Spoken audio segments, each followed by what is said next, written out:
recording right now. I ask everybody to keep themselves on mute because there can be a lot of reverb otherwise. And then at the end, at 8:30, I do questions for half an hour. Sorry, not that long, for 15 minutes. And you can stay on if you'd like to ask me any questions. Okay, so let's find just a comfortable seated position. Today we're going to be working on breath rate, which, like many of the other things we're doing, elongating the exhalation, bringing the breath down, having space between the exhale and the next inhale, all have a significant effect on our sense of calm, or the reverse if we breathe very rapidly. So just find a comfortable seated position. Have the shoulders rolled back, the neck long, the chin slightly tucked. And just feel your natural breath, your breath without any purposeful modifications made. Sometimes when we pay attention to our breath, it slightly alters, but we're not going for that on purpose.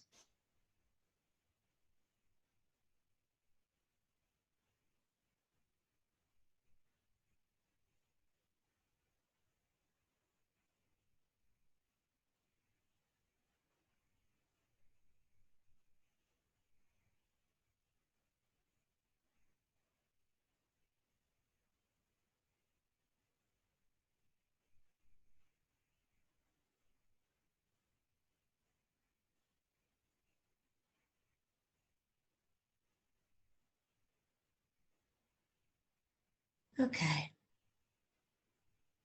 So maybe with your eyes closed, maybe with your breath, just in your conscious awareness, you listen to me. Kind of like a guided meditation, or a bit more on physiology. Your breath rate can have a significant effect on your well-being. Slowing down your breath indicates to your brain that you're calm. It also tends to enhance the amount of oxygen that you uptake, because when we breathe slowly, by and large, we take more air into our lungs on each breath. The air travels into the lower lungs, which are more permeable to oxygen, and where we have more alveoli or air sacs. And so naturally, slow, deep breathing and settle breathing, that's very important, it's not forced, tends to better oxygenate the blood than fast, rapid breathing, except when we're exercising, where some additional factors are at play and it kind of changes the landscape. Now there tends to be, although we're all a little bit different, an ideal rate for supporting something we call autonomic flexibility, or the ability to move from fight and flight or mobilization of energy, which is actually more accurate, to a period of deep calm or parasympathetic autonomic activation. And that rate is breathing in for a count of 6 and breathing out for a count of 6. The reasons why this breath rate is significant and so beneficial for aiding that flexibility are a little bit complicated. But I will say this: every single time we inhale, our sympathetic nervous system sends signals to the heart, and it speeds up the rate. Every time we exhale, our vagus nerve, the major nerve of the parasympathetic system, sends messages down to the heart, slowing down the rate. So when you have a long inhale followed by a long exhale, what you do is you support the strength of both aspects of this nervous system. However, there is more to it, and I talk about it in some of my courses, but for now what's important to note is that this level of breathing, this rate, has this effect And flexibility in the autonomic nervous system leads to cognitive flexibility, and it leads to integration in brain functioning. We call it neuroception. So it's something that we really want to cultivate if we want to be calm and we want to meet the challenges of daily life. Now, if you do a lot of breath work, this rate is not going to be difficult. But for many people, it's a challenge, especially on the inhalation. So what we're going to do before we start is just release some of the muscles of the neck and the shoulders that make it a bit easier to breathe at this rate. So let's just start by pressing the chin into the chest, lengthening the neck at the back. Keep the chest lifted. And as you do this, breathe slowly, not in a forceful manner, but a little bit slowly, purposely slowly.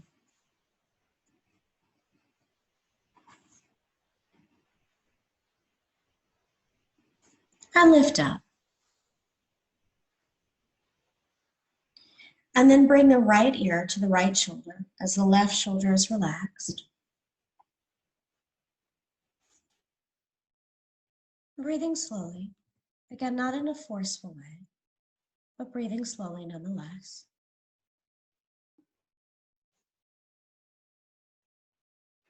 And then lift up. And the other way. Left ear towards left shoulder.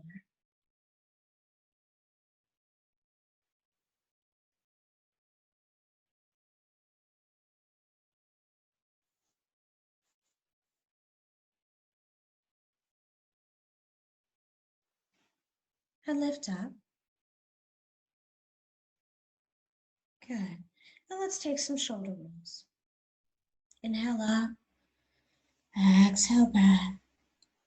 Inhale up. Exhale back, nice and slow.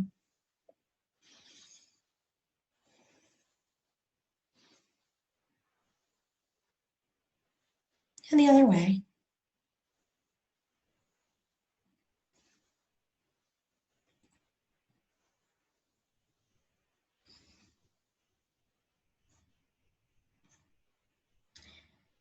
Good, one more time. And now we're gonna draw a little bit on how singers actually relax the muscles around here. So drawing a little bit on the world of singing and not on yoga. We're gonna be a bit silly in doing this, but it's actually highly effective for breathing. And I quite like it. I like to sing. So we're gonna do this. We're gonna do like those horse lips. Nobody can hear you, so go ahead. And you can use this in your yoga, actually. It helps with the breath practice. Let's do 3 more times.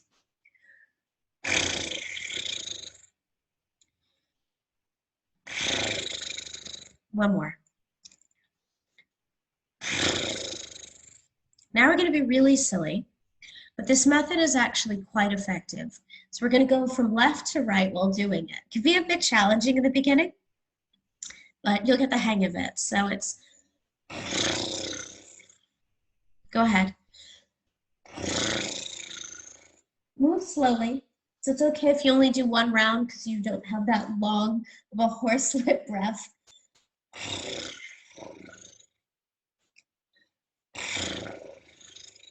Let's start from the other direction.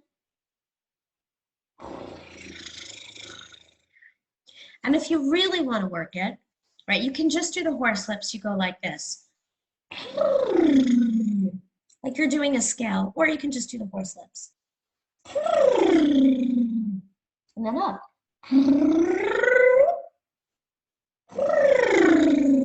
And the other way.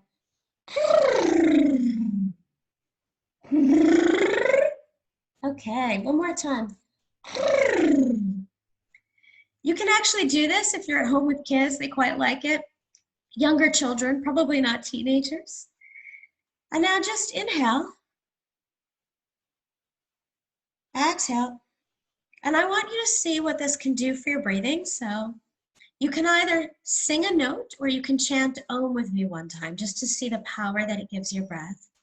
So inhale. Om.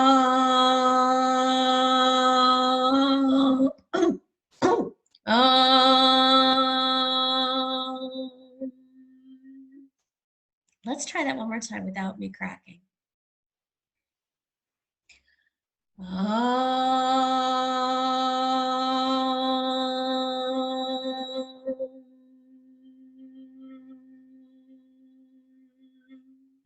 Okay, brilliant. And now with that, we are going to begin the process of slowing down the breath. Now, what I'm going to do is after counting you down, I'm going to actually put on these chimes. You're going to hear them in the distance, in the background coming through your computer. They chime exactly every 6 seconds. So you inhale from one chime to the next, and then exhale from one chime to the next, just like that. Now, even with these exercises, it's very common to find it difficult to breathe all the way from one chime to the next. It's very, very common. If that's happening for you, it's fine. I simply ask that you don't push your breath, that you don't pull it in to make it longer. Just let it be its natural rate and stop. And the chime will ting in a second or two, and then you can begin the process of exhale. And the same, if you cannot exhale all the way from one chime to the next, it doesn't matter. Wait, stop, and the next chime will come in a second. For those of you that have very long breath rates and you would like to inhale and exhale longer, keep nonetheless with this rhythm. It still maximizes that flexibility in the autonomic nervous system, what we clinically call heart rate variability. And often people like to lie down for this. You can lie down if you'd like, you can sit up, do whatever you'd like. I'm going to give you about 30 seconds to get into position before I begin the process. And for those of you already there, just commence with slow breathing. And if you practice Ujjayi and you'd like to use Ujjayi through this, I invite you to do so. If you do not practice Ujjayi, then you just do the natural breathing because I'm not teaching Ujjayi this morning. Okay. So it looks like most of us that I can see are in position.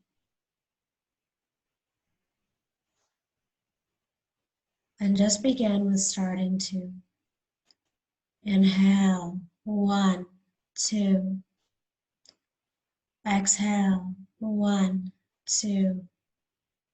Inhale, 1, 2, 3.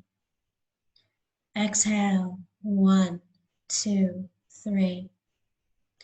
Inhale, 1, 2, 3. Exhale, 1, 2, 3.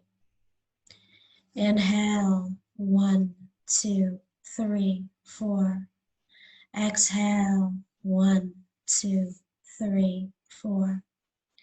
Inhale, 1, 2, 3, 4. Exhale, 1, 2, 3, 4. Inhale, 1, 2, 3, 4, 5. Exhale, 1, 2, 3, 4, 5. Inhale, 1, 2, 3, 4, 5. Exhale, 1, 2, 3, 4, 5. And I am going to start the chimes now. You'll come in somewhere in the middle. Find your rhythm with it. It doesn't need to be perfect.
You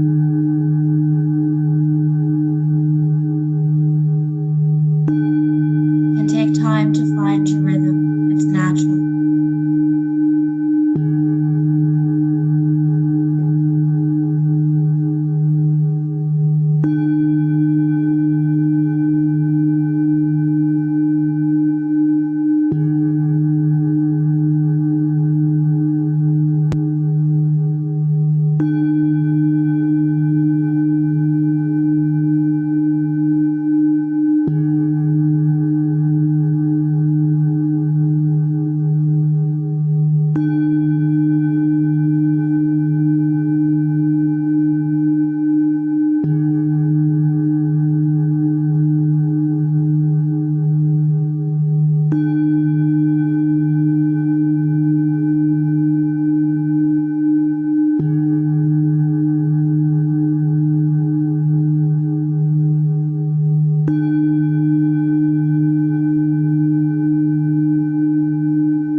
Continue to have your eyes closed if they're closed. Let the breathing now be as it is, the rate that it's naturally happening at.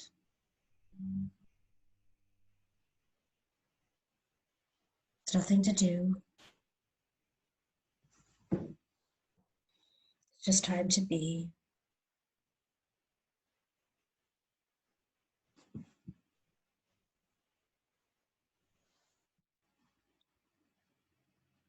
Just sense what it's like to be you here, now, after this breathing.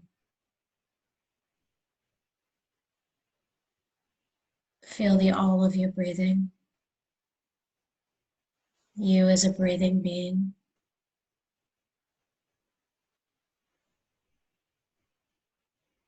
And let the mind rest and settle into the breathing you.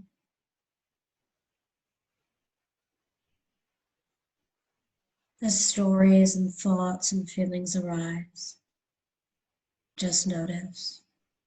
Come back to the breathing you. In yoga, we call all of those thoughts that just percolate up vritti, agitated mind. It's natural. The vritti comes, the vritti goes. If we don't feel vritti by just bringing the mind back again and again to the breathing self, the vritti pass. They can be very noisy at times. But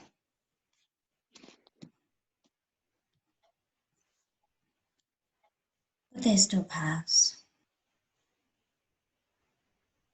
And they come again. And we return to the breathing self.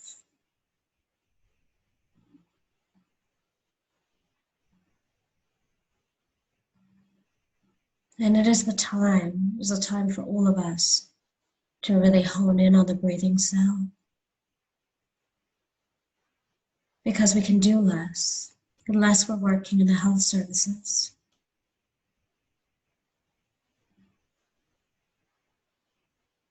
Even if we have our full family at home and we're busy with them and taking care of kids, we can't do as much.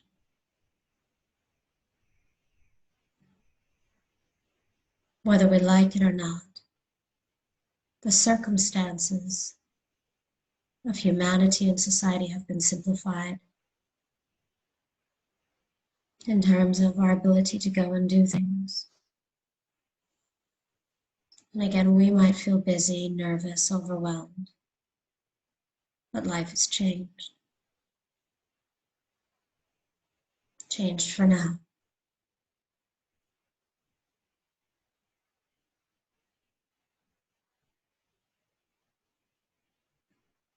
And it is time to go beneath the vritti, to be with breath.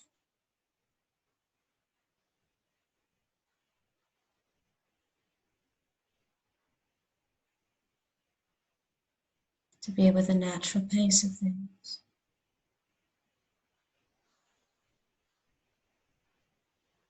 To slow down just like our breath.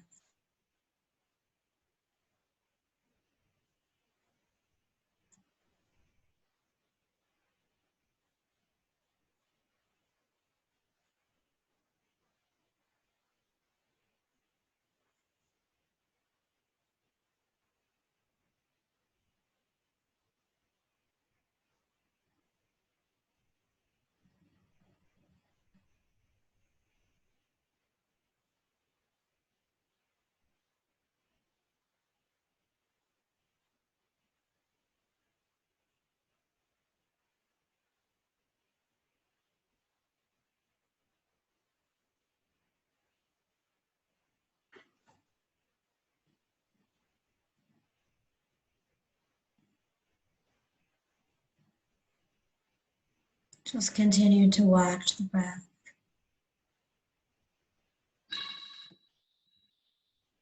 Sorry for that. But it's just a noise. It's just my meditation teacher used to smile when things like that came in. He never saw them as a disruption. He always used to say it was an opportunity to see how the mind reacted. He would always say how useful those interruptions were to teach the mind to come back,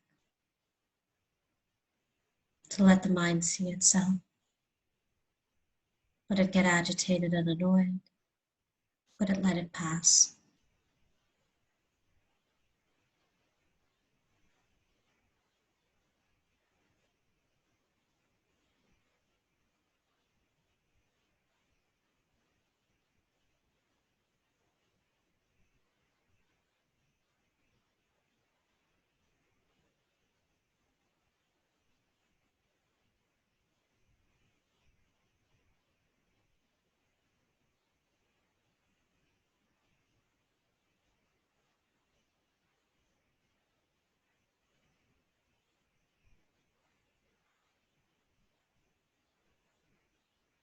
And tell yourself now,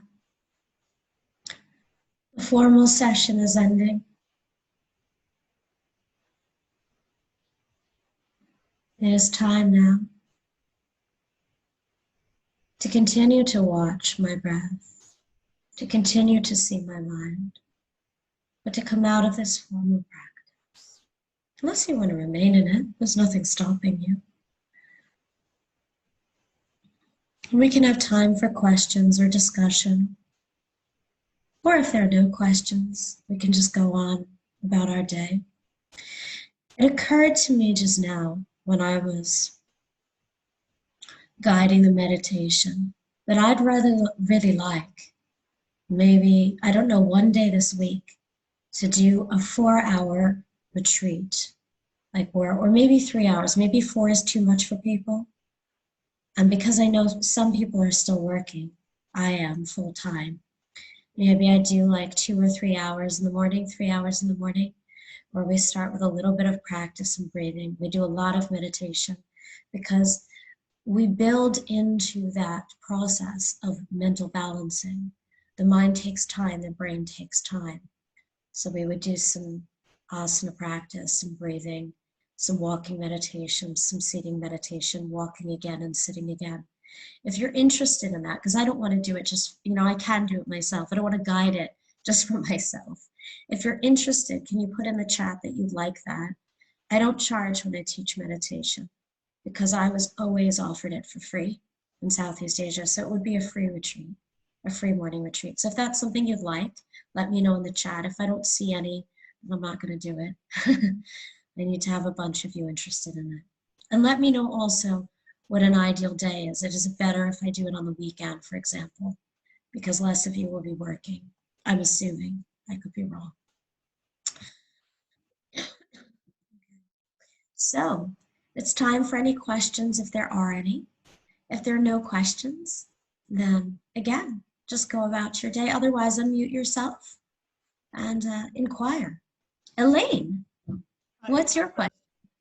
I have a technical question. The chimes came through beautifully, and I wondered how you were amplifying them and what your setup was. I have figured out how to do it well, haven't I? I've been giving lessons to people how to get voice and audio more effectively through Zoom. Okay, so do you know that when you bring the chimes forth, you need to do screen share, right? And you need to choose the option to share the sound. That's the first thing you need to do. And then, and this is for all of you, if you want to teach anything that is like singing or music through the computer, you see where the little microphone icon is, Elaine? Mm-hmm. There's a tiny, almost up arrow to the side of it. Yeah. You click on that and you go to audio settings, which is the last one at the bottom. Yeah, yeah. And then you come up with this page, and in the right lower corner it says advanced. Yeah. And there you choose the following. The first thing should say disable. The second thing should say aggressive, and the third thing should say aggressive. You need to change those things. That's how you do it. Okay, I'm not getting those settings, but that might be because I'm not host. Oh, no, you would have it. I'll talk to you later about it. I'll show you. Thank you. You're welcome. Okay, any other questions? Happy to support tech. Never in my life did I think I'd be answering tech questions, ever. Nick, do you have a question? Nick, and then Janet next. Go ahead. Nick, do you have a question? You unmuted yourself. No, I just wanted to say thank you. I've got to get off. Okay. Thanks, Heather. You're See you next time. Bye. Next time, thanks. Anyone else have a question? Okay, so if there are no questions, I'll just let you all go about your day. Take good care. Not a question, but thank you very much. It's the first time I've used Zoom. I've only just figured out how to unmute. Don't laugh. Yeah, well, it's new for a lot of us to understand how to use Zoom, but it's a wonderful thing to develop in these times. So congratulations on joining us. Thank you very much. I enjoyed that. My lungs feel like they have been sprung cleaned. Fantastic. Like to hear. Thank you. Bye-bye. Bye-bye. Thank you. So it looks like you have a question, and then, because things are coming and going, you're changing. So I'm going to go in order of Eunice, Jane. Oh, Jane left. Of Eunice and Ketty. Eunice, go ahead. You have to unmute yourself. Yes. Hi, Heather. I'm just wondering if you could talk a little bit about, I saw on YouTube you taught, and I think you did down in London, the positions of it, either like having your hips raised and on the chair, or using like flat with a bolster behind your knees. Just a little bit. Won't put me in it unless I ask them. Somebody was talking. Well, yeah, I mean, it's really beneficial to be on the ground. I didn't do it here to complicate things. I didn't want to complicate things for people. But you can place yourself like this, sorry, with the legs up, chair and down, and then something under the lower back. The reason that we do that is when the legs are elevated, because of laws of physics and levers, it reduces any tension from the belly, either from the muscles themselves or from any fat. So almost everybody has a little bit of fat here, right? We're all different in the amounts. So it helps to allow the expansion of the lungs more easily. Now it looks like, Ketty, you have a question? Yes, I couldn't keep up with the rhythm of the chimes. Mm-hmm. And I found it difficult. I was trying to inhale up to 6, hold it for a few seconds, and then exhale. And it just wasn't going with the chimes. Is that something that comes with a lot of practice? Yeah, it comes with practice. And if that's what you were doing, Ketty, that's perfect. It's exactly what I asked you to do. And if you don't force your lungs and you practice in that mode, in time, you will see that the ability to inhale and exhale at that rate will happen. That's perfect. You did, and you still breathed at only 5 breaths a minute by doing that, which is really great for your nervous system. So it's wonderful. Perfect. Thank you very much. Thanks for the session. My pleasure. Yeah. Anyone else? Hi, I just wanted to say that I'm new to it as well, and I'm having trouble putting a message to you to say that I would like to do the 3-hour thing that you were talking about. Okay, fantastic. It sounds like I got 63 messages, so I'm going to take that as a yes. I think it'd be so nice to practice together, to do a little online retreat for a few hours. I just need to see the day. Mornings work better for me, except for Thursdays. I've got all of this. Okay. So anything else before we all go about our day? Thank you.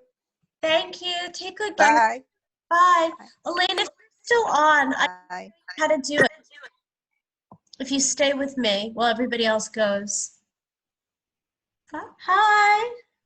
So long, farewell. Vita, say goodnight. I've been really doing a lot of Sound of Music songs recently. There's somebody who did a parody of COVID-19 with Do, Re, Mi, Fa, Sol, La, Ti, Do. You can look it up online. Was that Randy Rainbow? I don't know who it is. Does some brilliant things. He did a wonderful parody of the song from Guys and Dolls, A Person Can Develop a Cold. He just does wonderful parodies, I think. I'm gonna watch that. And a great one about Andy Cuomo.